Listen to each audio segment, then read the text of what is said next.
Hey, everybody. Welcome to the 48th edition of the BDE Sports Talk podcast, hosted by me and just one brother tonight, my man Dean. Bill is on literal work assignment currently, but we'll be back next week. This week, we get into, of course, we got to get into the Lions draft, their new uniforms, what the Tigers have done over the week, the Harbaugh tattoo. Dean, you interested? And AJ Hogard and others leaving MSU. Before we get into all that good stuff, let's shoot right in to our good friends from Adobo Boy. Of course, we've got to talk about Adobo Boy, open from 11:30 to 2:30 for lunch and 5 to 7:30 for dinner, 8:30 on Saturdays, located at 3740 28th Street Southeast in Kentwood, Michigan. Get all the best, from shrimp prawn crackers to tilapia to some halo, and of course, the Reds Poker Dough Bowl and the three pillars. What you got for that, Dean? Well, let me tell you that pork adobo bowl is tender pork braised in soy sauce and vinegar on a bed of rice, Jackie's achara, or papaya salad if you haven't been paying attention these last papaya salad with some cucumber and a fried egg on top. Sweet and salty, fantastic. I would recommend buying two, mix one up like Eddie over there, or eat it separately like Ace recommends, as I do. You always got to throw that in my face, huh? What about them three pillars, man? Tell me, what's the big three for Adobo Boy? Let me tell you something. One, you're going to get a great atmosphere. Fantastic, great people. Karaoke if you want it. Great food. Fresh, hot, delicious. I recommend the Adobo Bowl. The Adobo Bowl. The Adobo Bowl. And of course, a 5% discount for just saying BD Sports Talk Podcast. It really doesn't get much better than that. Like you said, atmosphere, food, and when you can get it all for 5% off just by saying BD Sports Talk Podcast. Again, that's 5% off just by saying BD Sports Talk Podcast. It doesn't get much better than that. One more time, they are open 11:30 to 2:30 for lunch and 5 to 7:30 for dinner, open till 8:30 on Saturdays. Again, located at 3740 28th Street Southeast in Kentwood, Michigan. It's always better at Adobo Boy, and it's even better when you get 5% off. So, cracking into this week's sports happenings, we'll kick it off with a little something that you and I can appreciate, and that's going to MSU basketball. AJ Hogard out from MSU. So was Maddie Sissoko. Maybe less notable, but I guess that's up to who you're asking. Dean, what are your thoughts on AJ Hogard and his way out? I mean, I honestly, I mean, it's his call because he just is eligible. He made himself eligible for the draft with his college rights still intact. But I had seen a video, or not a video, or a quote from Izzo saying, I mean, he still can go to college and play basketball, but it's just not going to be here. I think with Sissoko.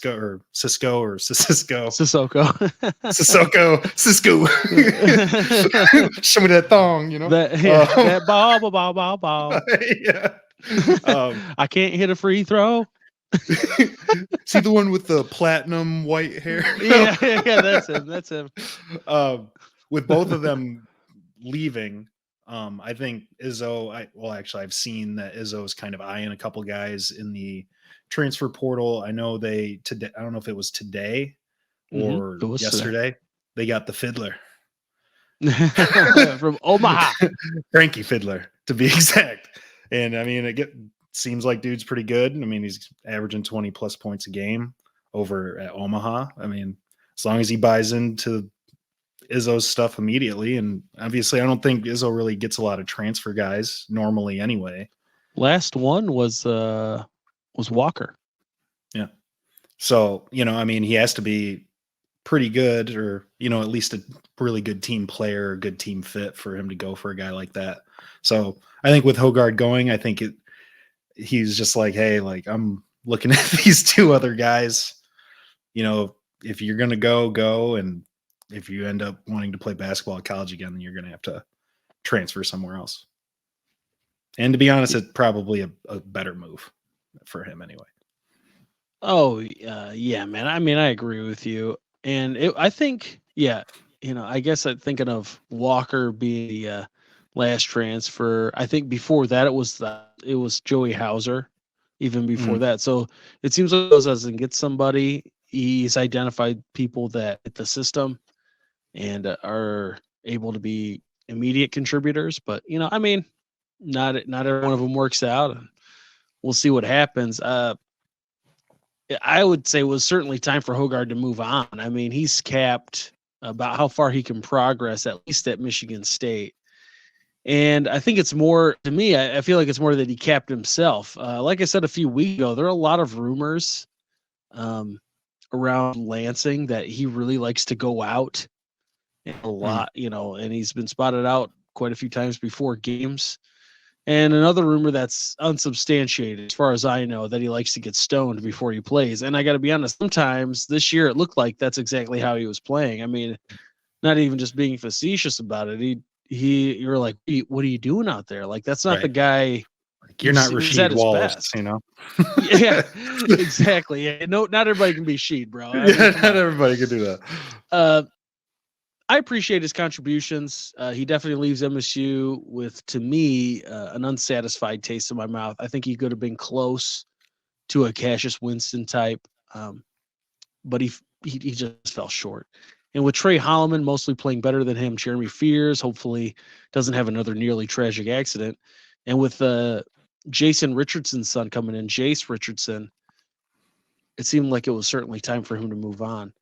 Uh, just based on depth, the guys they have there, when you think about where he is, and you think of like the Tigers, where they're not trying to block anybody from coming up. That was their big reason for not going out and getting a lot of guys. They don't want to block these younger guys from being able to get moved up. Right. I think you could kind of see that with where Hogard is in his career at MSU, and with some of the younger guys, especially Fears, because that kid should be pretty legit as long as nothing crazy happens again. And with Jace Richardson coming in, you got to play Jay Rich's kid, man. I mean, come on. Yeah. Uh, I so mean, yeah. we'll see what happens, man. I'm looking forward to it. Like you said, I was happy to see they got that kid from Omaha. He was pretty well sought after, but at the same time, you're like, yeah, he did play at Omaha, so Right. uh, Right. uh, I think that's probably why Izzo ended up getting him. Is he played at Omaha, so like going to the big city. the kid, yeah, East Lansing. He's, The kid he's had a gonna lot of offers. he's The gonna kid had a lot of get some offers. team play. So But that also speaks to his character too, where he didn't want to go to, like, I don't know where else he was being offered. I assume other big schools, if Michigan State was looking into him as well. I mean, it was But between Duke, MSU, Kansas, North Carolina, and Kentucky. and if I'm and if just he's kidding, man. good, Those I just named the oh, best programs. I was like, dang, I was like, you should. I don't know who else he got offered. I remember like when they first started offering in the transfer portal, and he was one of the big ones. I remember seeing he had a bunch of offers. I can't remember. Fair. I mean, obviously, D1 schools, any D1 school for him is a pretty huge offer, let alone going to, Michigan State, when, a prestigious basketball college. And I think that probably speaks to how he plays. I mean, obviously, I didn't catch a lot of Omaha games this year. So he probably, Wow. Guess I'm you're not into sure, sports. I'm sure he's got a good jumper, and he probably passes the ball, and he plays defense. And that's probably what Izzo wants the most. And if he sees that at Michigan State, I mean, there's really not a lot of, I mean, he could step up and be the guy this year coming up. So, Yeah, I mean, very well could be. I mean, anybody could be, but so we'll see. We'll see what happens. yeah, I agree with you. I mean, he'll bring experience for sure, especially with some of the younger guys or talented younger guys stepping up into the major roles. Maybe he could be kind of that glue, kind of like Joey Hauser was, honestly, and Tyson Walker. um, over the last 4 or 5 years, but we'll see how it goes. Moving from one Michigan school to, I guess, another, even though he has departed. Saw that Jim Harbaugh went and got himself a little Michigan tattoo saying 15-0. And Dean, if the Lions win a Super Bowl, are you going to get one of those bad boys? A Michigan 15-0 tattoo? Yeah. Yes. A Michigan 15-0 tattoo. No, I think I've always said it. If the Lions were, even though I do think that sports tattoos can be a little, I don't know what the word is, like can be lame. You know what I mean? Like it can be. I've seen some cool ones, but then you start to think like, well, after a few years, that might not be so cool. Like that might for not sure. be as cool anymore. But I mean, the Lions winning the Super Bowl. I mean, come on. Maybe all I'll three leave of us can room get a little something going, huh? I'll leave room for when they win multiple, so I can add on to it. The only time I'm like backed off about it's like I'm not going to go ahead and get the pre-championship tattoo. Like I don't need to be out there being like I got that before the season, even if they won it, because the odds are they're not going to win it. Any team, right? Yeah, for sure. Only one team gets to hold the trophy. Only one, dude. I mean, even the Chiefs barely hung on. So it's one of those things where I'm not going to go ahead and do that. I remember seeing every year. I feel like there's somebody gets a Lions tattoo with the Super Bowl on it, but I distinctly remember last season, which they got pretty close. But I'd get one after. Yeah, no, I'm not going to get it before. In general, what'd you think? Yeah, you should get one before. I think if you get actually Lions I got one Super Bowl started 2025, I mean that would be pretty sick, dude. Yeah, if you and JMO back there could show clearly JMO. Clearly that's JMO. Clearly. Well, did you have any in general thoughts? Did you see the Harbaugh getting a tat? No, but honestly, I mean, good. Why not? He coached. He was on. It's not like he was just a fan. You know what I mean? Like he was there, and I mean that's his alma mater or whatever, and he played there, and he got a chance to coach there and do what he wanted to do. I don't see an issue with that. I mean, where did he get it? I guess that'd be the. I mean, I have no idea. I'd imagine somewhere in San Diego. No, not where. I mean, on his body. Where did he get it? Oh wait, they're in LA. They're not in San Diego anyway. Yeah, he got it right on his arm, right on like his shoulder. Yeah, then no issue at all. I don't blame. I mean, I'd be pretty stoked about it too. Oh yeah, dude. Of course. Yeah, to commemorate it. I mean, that's his only championship he's ever won. So yeah. Oh yeah. I mean, surprised it wasn't a full body tat. Yeah, right. I thought he got a full back tattoo. I'd be like, all right. Well. No, it was just like a pretty small, pretty generic. Like for as rich as he is, he got such a generic tattoo. Seems like it's just a block M with 15-0 beneath it, pretty much, from what I could tell. And it was like national champs on it or something. Dude, I mean, to me it looked like a cheapish tattoo. But that's him though too. Like he's not going to get something like flashy or cool, not going to get a bunch of colors in it or whatever. Right. Yeah. I thought it was cool. Why not get a tat for something like that? I mean, he did it, like I said, he did a total Harbaugh fashion, a very vanilla looking tattoo, and he had a stoic face like the whole time while he was getting it. He just like just staring off. I don't know if he was just trying to do it up or whatever. I mean, he just didn't want anybody to know it hurt. He's just like, it's nothing. Nothing. Who's got it better than him, man? Yeah, fair enough. Nobody, as the turds would say. At least we're done with that. Cool for him, cool for them, whatever. I mean, I thought it was. I mean, why not, dude? Why not? So. Yeah. So I mean, moving on from a tattoo, you getting a Tigers World Series tat for this season or what? Actually, I'm in the works of making it right now. We'll put it into this week Tigers weekly update.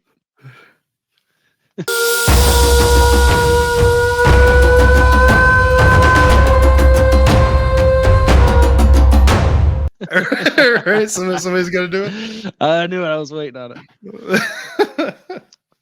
So Tigers, had a week. A good game yesterday that we saw against the Twins. I believe they're playing right now. I don't know what the score is, but It was as 1-0 we sit last on Tuesday afternoon or evening. last I So checked. Yeah, they're up 1-0 in bottom of the fifth. nice. So what have you seen? What have you liked from the Tigers over the last week since we talked? I mean, they've been pretty steady with how they've been playing. I mean, I think their bats have actually gotten a little bit better over the course of these last few games. Obviously, you don't put up 6 and 7 and 5 without having your bats go at least a little bit.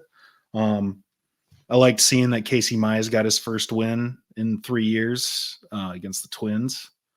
That was cool after his Tommy John surgery. It's good to see guys get that redemption and be able to come back and provide wins for the team. Even if it was against the Twins, I mean it's huge for him. You know what I mean? That's mental battles or everything. Also, the improvement of Javi Baez. I mean, he hasn't been terrible. I think I saw in the last, I don't know however many games he's hitting like 300 roughly. And I mean, He had a pair of hits yesterday. Yeah. Well, yeah. I mean, still, I mean, on average, that's how some guys go. Some guys go 0 and 4, 0 4, and then have 4 hits one game. They're like, oh, this guy's hitting 330. You know what I mean? It was one game. But, I mean, and he's not on base a lot, as we all know, as Tigers fans that watch. But when he's on base, I mean, he's been killing it on the base path. I mean, he's been getting steals. He's been aggressive in, certain moments. I saw, especially yesterday, I was watching where he kept rounding third when, I don't know if it was the first baseman couldn't catch the ball, made a home, got another run in. I mean, I know that's not all him, and there's the third base coach too, but I mean, it's been good to see. I mean, there's a lot of games left.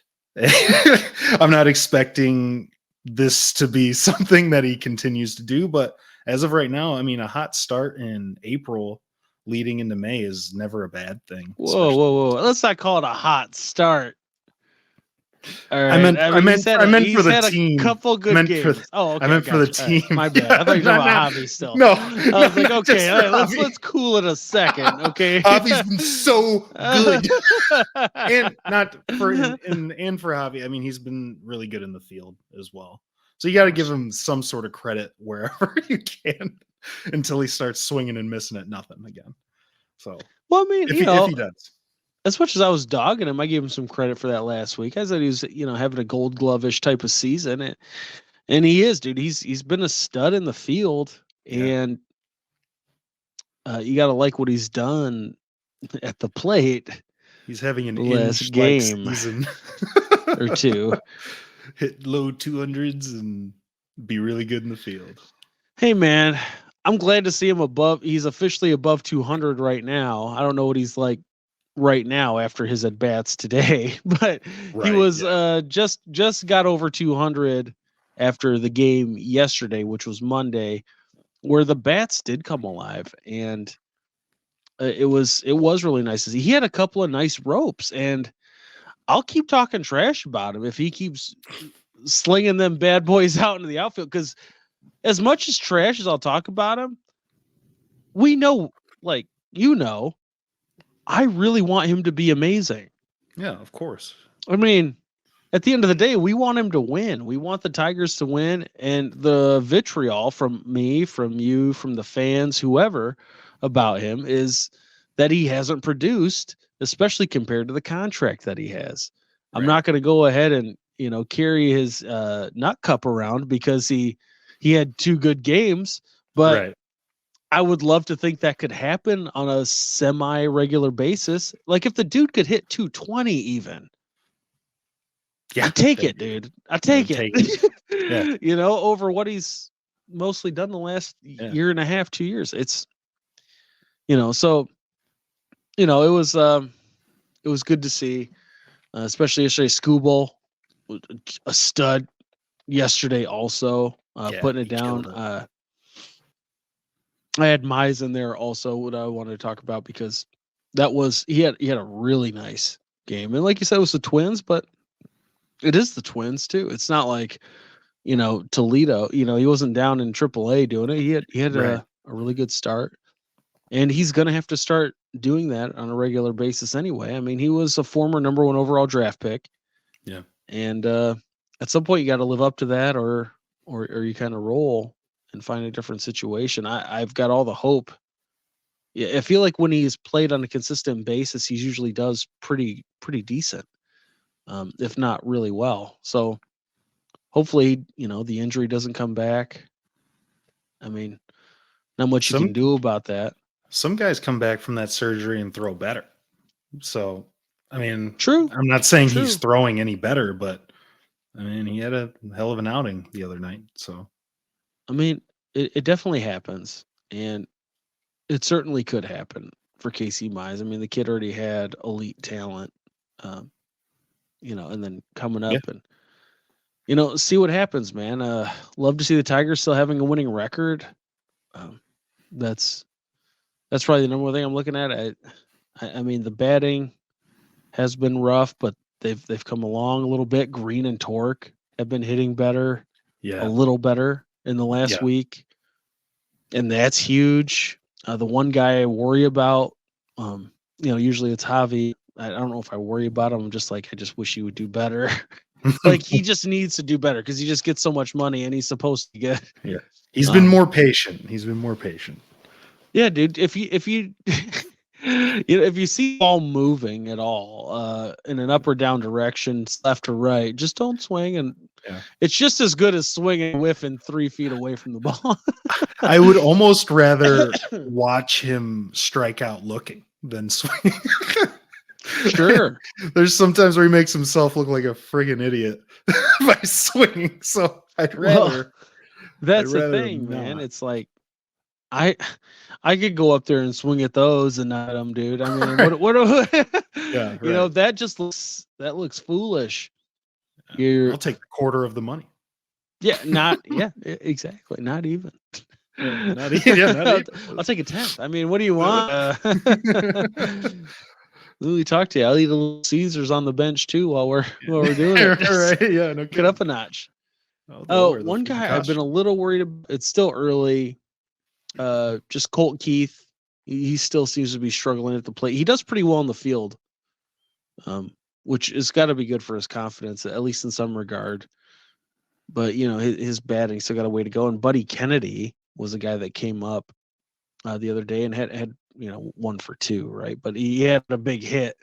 Yeah. It's like if that kid could rake. I mean, at some point, do you start thinking about like, do you move into a rotation with Colt Keith? Right. Well, I had seen even before the season that when they signed Buddy Kennedy, that he's not going to blow you away with his stats, but he's on base pretty often and he works counts quite a bit.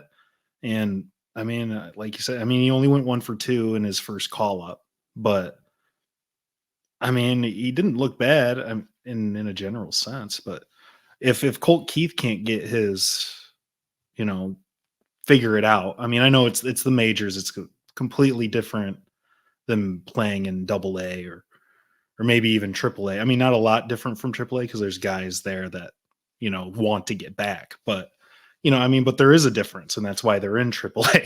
For So sure. I mean, so dudes in AAA got to face Matt Manning every fifth day, and the dude did pretty well up here in the league when we got a guy off. When we have the right, doubleheader 27-man roster. right. So if Colt Keith can just figure it out, I think maybe because he's still so young and he is a rookie that you do maybe kind of rotate him in and out. But I don't know if that would mess with him or you know what I mean. So I don't know. I think for now maybe just roll with it as long as you're winning games. But once it becomes an issue, like certain moments that you're depending on him and he can't pull through. That includes being on the defensive side as well. Maybe you look into that rotation type of move. Yeah, I agree with you. I mean, at the end of the day, um, you got to worry about his development, but at the same time, it's about winning. Mm-hmm. You know, I mean, AJ Hinch is got. I mean, he's not in any danger of losing his job or anything like that. But I'm just saying, at the end of the day, it's about winning games. And Mm. if you're not getting that production, you got to make a move. I mean, the kid just got a contract, uh, which is kind of crazy to think about. That our middle infield, if they both can't hit like from second to short, are struggling, and they're both locked up for the next couple of years. It's you know Both you good got to defensively. question.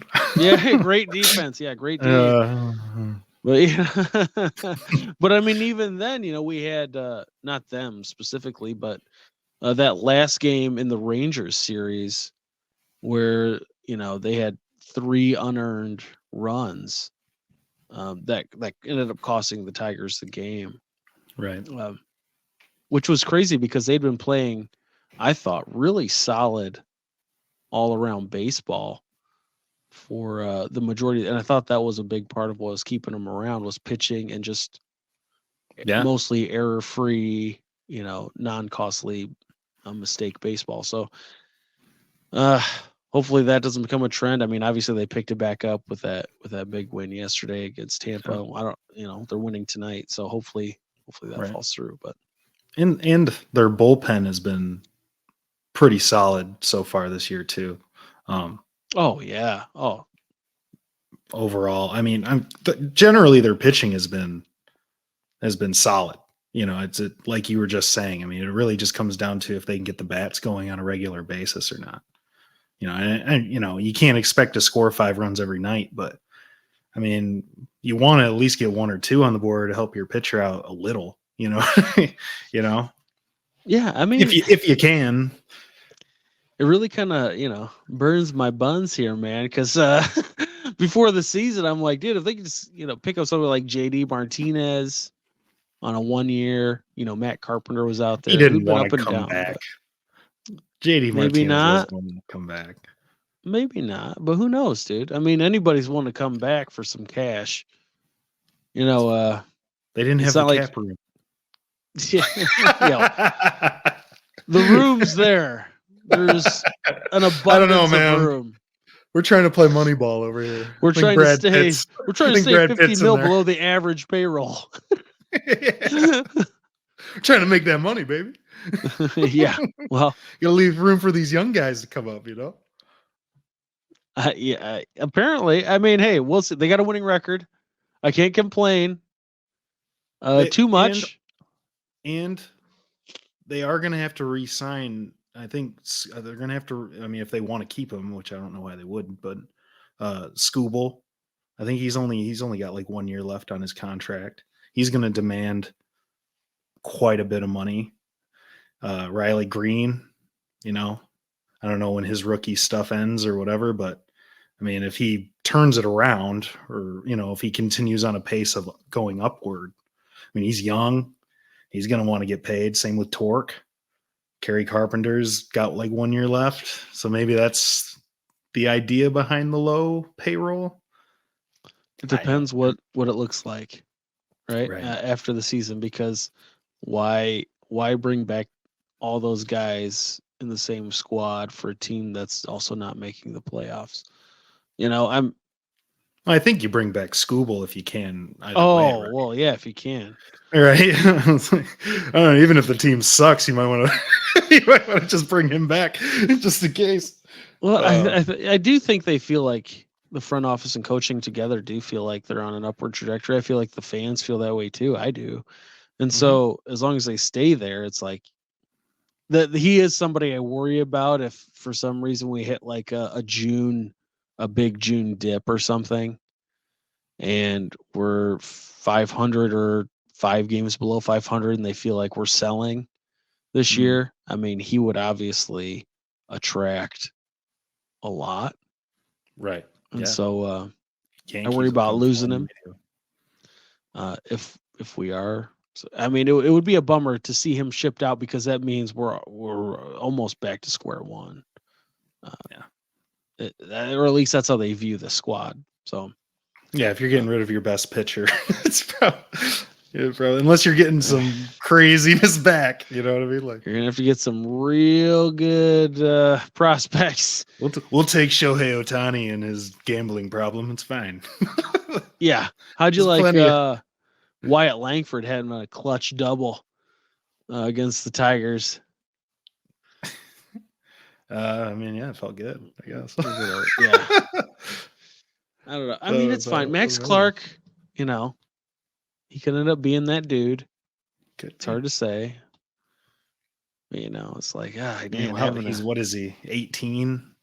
You know, he is. Yeah, in single A. I mean, Langford's probably like 23, right? So 22, somewhere in there. Right. I mean, he's hitting 220-ish last I looked. I mean, not like blowing it out of the water, but still. Right. Rookie in the bigs. I mean, legitimate rookie. Yeah. So we'll see. Got to love that old English D. Got to. One of the best unis in the biz. Speaking of new unis, they're not new, but great unis. Moving to the Lions, doing the unveiling last week of their alternates plus the changes to their home and away jerseys. Dean, how you feeling about those? Oh, I love them. They're pretty sweet. It's a nice little throwback to the blue home jerseys are a nice little throwback to the 90s, to the you can see it in the jersey. Like it's a modern version of that 90s look that they had when they had Barry and all them. I also like the embroiderings on the different jerseys. I don't know if you saw those, but there's on each one, it's a Motor City 313, and I can't remember what the third one Pride was the third one. The only thing that was really like I love all of it. It's all great. The only thing that was only slightly disappointing was that they didn't keep that helmet that they had last year, their alternate helmet, that blue with the old. Maybe they use it on a Thanksgiving Day thing, but I don't know if they can even use it. So, I mean, I don't know. I mean, I know they probably can use the old, just straight silver one, I guess. If I would imagine you can take the logos off and use it, right? But yeah, no, I really liked that blue helmet, and I thought they were going to play off of that when they brought out their alternates. But I'm definitely not hating the black with the Honolulu blue numbers. I think, and I know it's like similar to the ones they had before, but they look different though. You know what I mean? Mm-hmm. I don't know. To me, they look way different. Like the blue even looks brighter. I love the black helmet with the lion on it, with the blue lion. I think that looks sick. Even though I did want to see that blue helmet with the old school lion on it. I think it's a blue helmet with a black lion. Is it? I think so. I thought it was a black helmet. Maybe it's just how you see it. Is it zebra white with black stripes, or is it black with white stripes? It's just how you see it, man. It's hard to say. Hard to say. Either way, I mean, I thought it looks sick. I mean, it's definitely one of the best uniforms they've ever had. All of them. They're home, away, and alternate wise. So yeah, I really liked it. I really did. Yeah, man, I agree. I mean, I like them. As we'd all talked about it kind of over the weekend. I think the black uniforms are cool when you put the whole outfit together. Helmet on down, kind of like you were talking about. Yeah, it's a little bit like the Panthers, I guess, but they're sweet to me. I mean, the traditional solid colors minus the gray was really nice. And no offense to the Ford family, but I really like that the WCF is off the jersey as well. I don't know. It almost felt like for a while, like I know it was like, yeah, he passed and that was fine. But it also, as time moved forward, it was kind of like, it just felt like we were trying to almost copycat the Bears initials on theirs as well. And I'm like, yeah, it's just not really, to me, it didn't fit. And I'm not sure. He got honored enough as far as however their family feels and whatever. I think it was on there long enough, and I was glad to see it go. For whatever reason, I just didn't think it looked great. And Honestly, I think it might do something for some fans because of the vitriol just towards how they felt like the Ford family was the Right. reason they can't win and everything else like that. Um, They I should don't get know. a SFH embroidered on their Yeah, jerseys. dude, we should get that tat if they win. I just want a mural of Sheila Ford on my back. You better watch out because I walk up behind you and I see the mural. It's No, gonna get Matt, me going, bro. don't do it, Like, JMO. Sheila. Yeah, JMO, no. No, yeah, I thought they were cool, and I guess we'll see what more comes from that. Uh, who do you got holding up that jersey come this weekend? Who do you like? What do you think the strat is as far as who the Lions are going to take? What is Brad Holmes thinking? I mean, what do you got for me in that regard? Uh, well, there's a few ways they could go about it, right? They could stay put.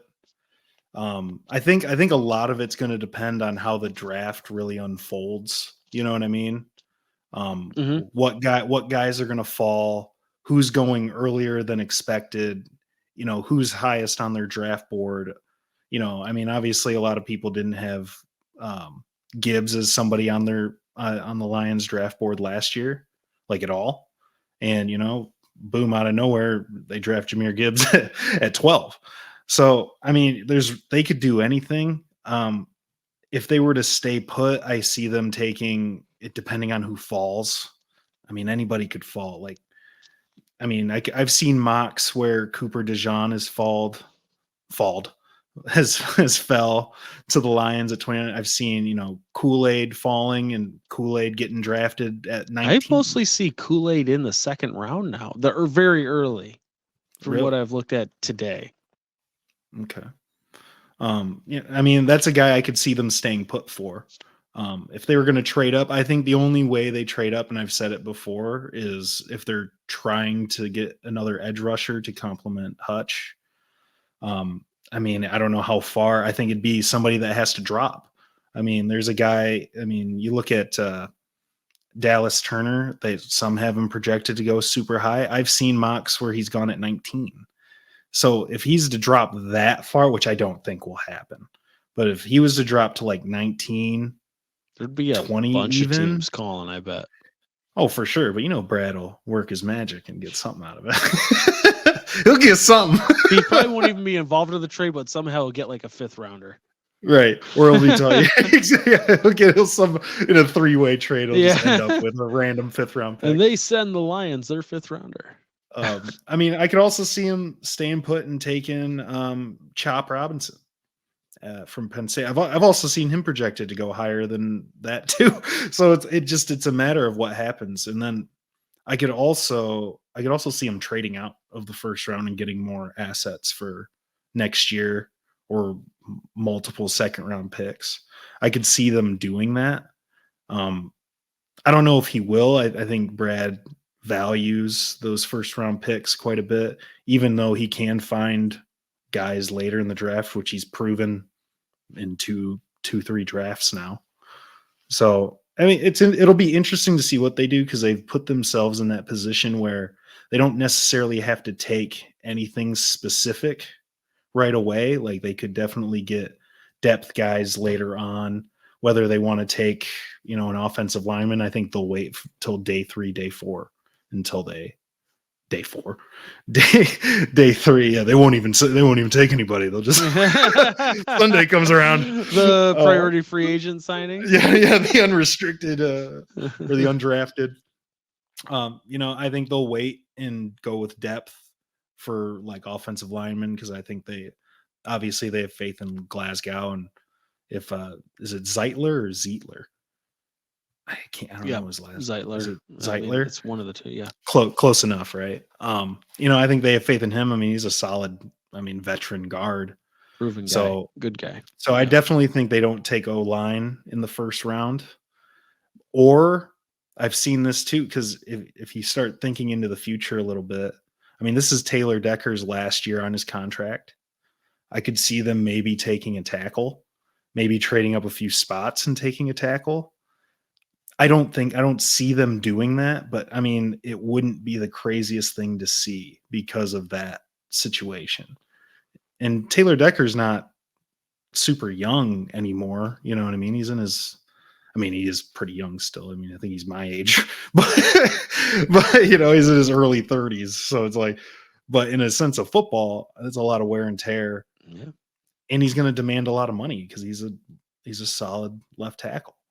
So, and then you start over on a rookie deal with another tackle. No guarantees that they'll turn out, but I think you move Panay over and then Well, plant yeah, somebody you at can't right. pay Panay and Decker, Right.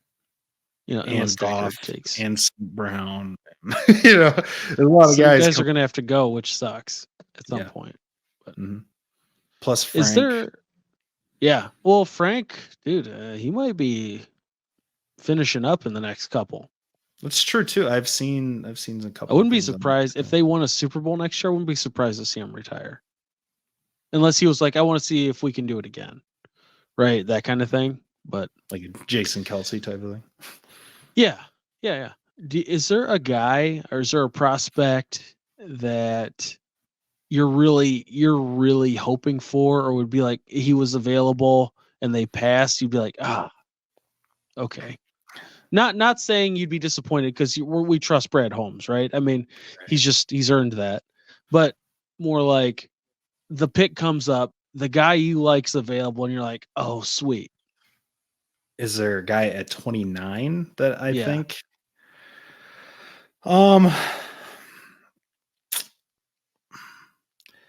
Not especially that late in the draft. Not in the obviously late in the first round. It's really hard to tell once you get to that point because obviously the top guys, right? You know your top 10 guys that are for sure, surefire things. But I would say, and I've talked about him before, but his name is that kid from UCLA, that Latu or whatever.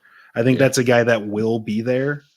Maybe not. I mean, it just, how it falls. If edge rushers go hot in the middle of the first round, all of a sudden, he's looking like somebody that would go whenever.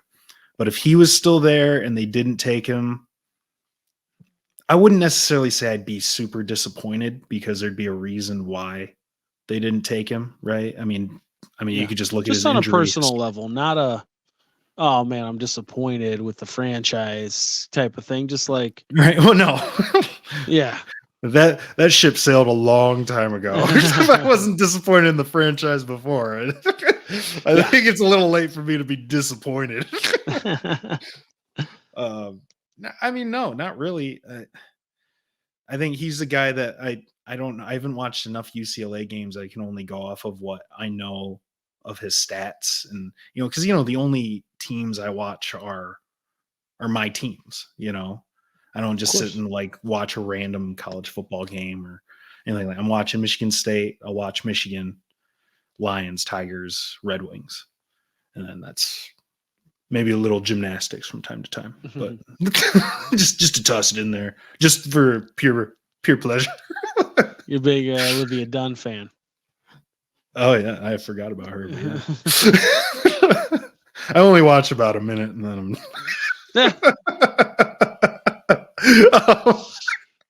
but yeah, I would say Latu.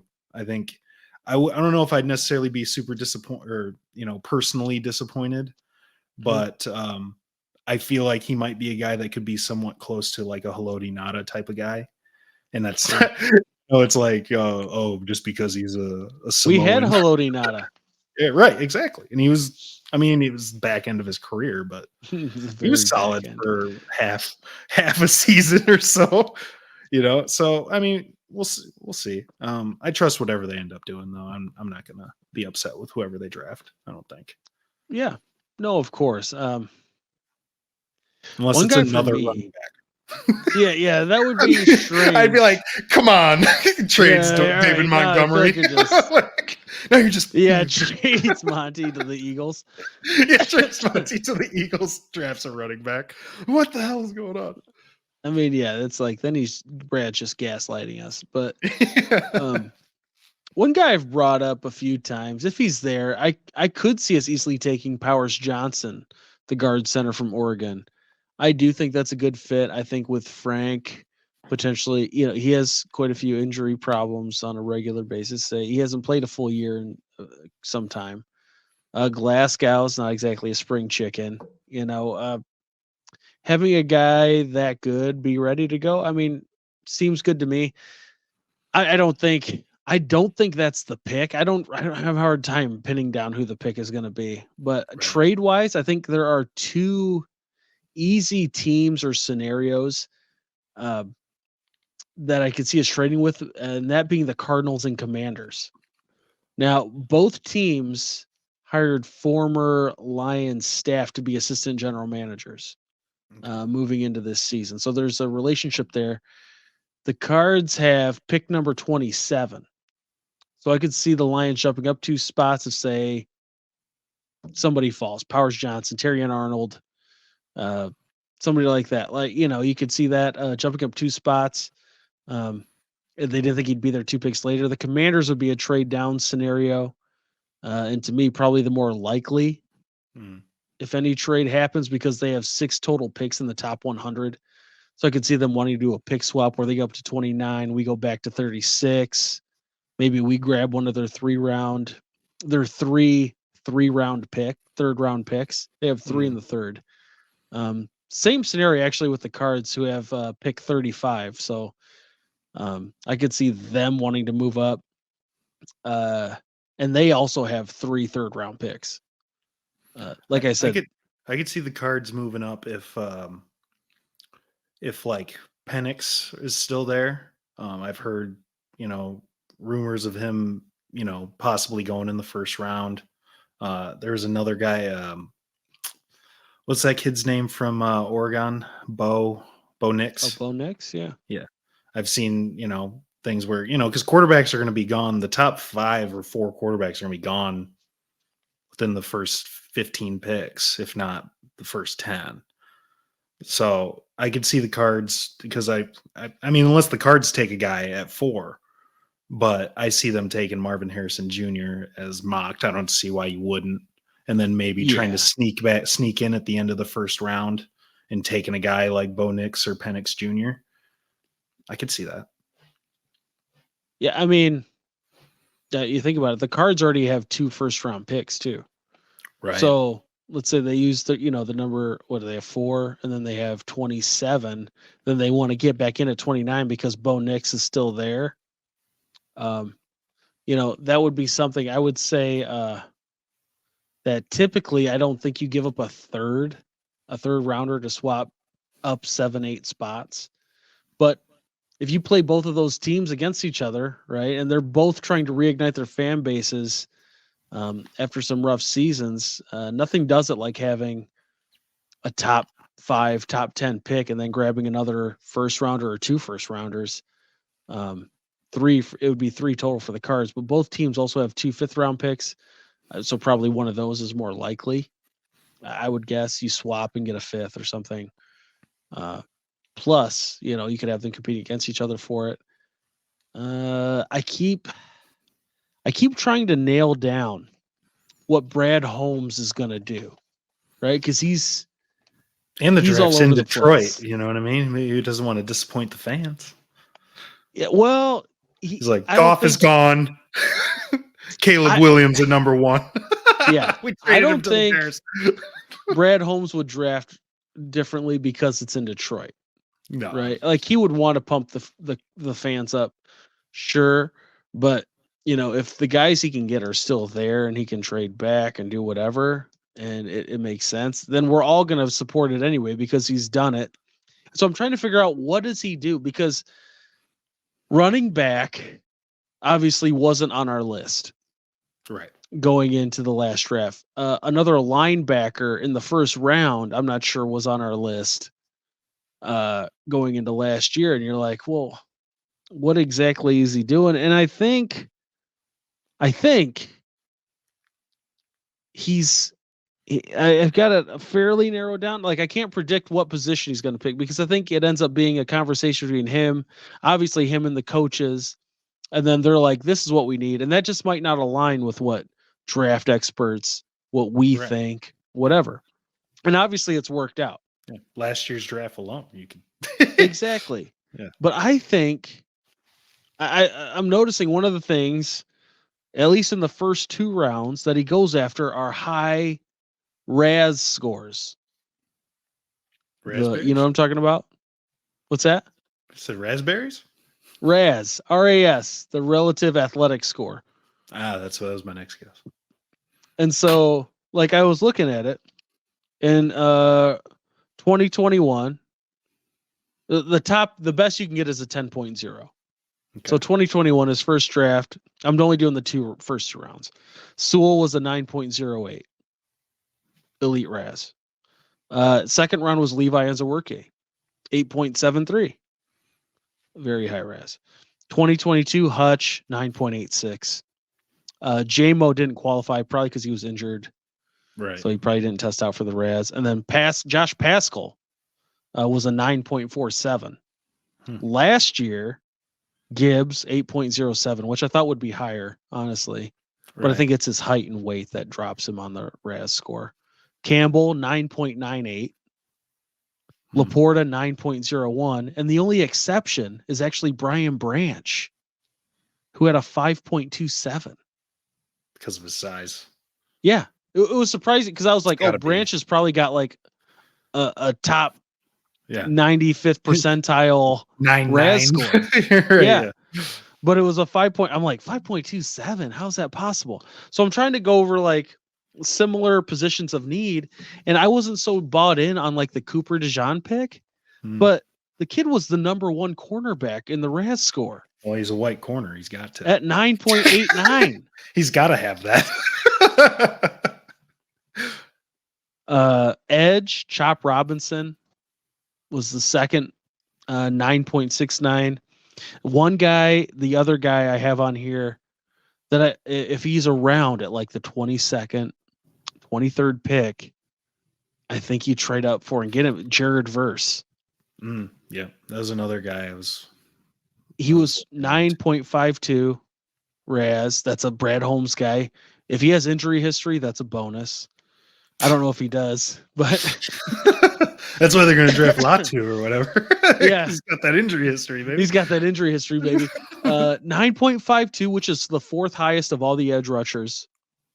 I like Jared Verse. I think that's probably more why I'm selling it, but because I've kind of went away from Chop Robinson when we talked about it before, because I wasn't sure. He's just not. I don't feel like he's an every down D end, and maybe he is. They know, I don't know, but that to me, I just didn't think he was. And if he's a pass rush special, they say he's our pass rush specialist guy, along with James Houston, kind of thing. I'm like, okay, I'm cool with that, right? But if you're going to try and sell me that he's a 3-4 down guy on D end, I'm just not sure. I'm all in, but that's fair. We'll see. He's got elite RAS, so sweet RAS. And then the other corner, if he fell, which I could see him falling just because of the school he went to, was Quinyon Mitchell. Yep. 4th highest cornerback RAS at 9.75. Offensive lineman, and this is just a guy I wanted to bring up, who, if we pass on an interior offensive lineman, if Powers Johnson's available, they go a different way, whatever. But the number 1 RAS guy was a guy named Brandon Coleman from TCU, 9.98. And he's got a 3rd round projection on him. So I could easily see that being a 3rd round pick for the Lions, or even a second or whatever, It's a nasty RAS.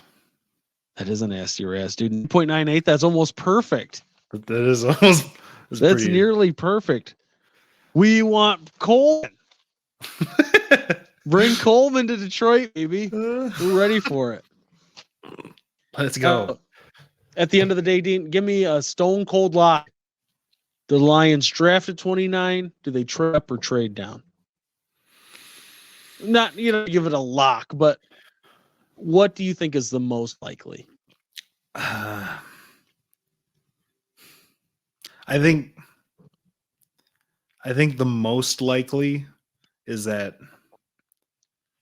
that's tough, man, because Brad is just so I didn't think they'd trade down from the the pick that they had last year.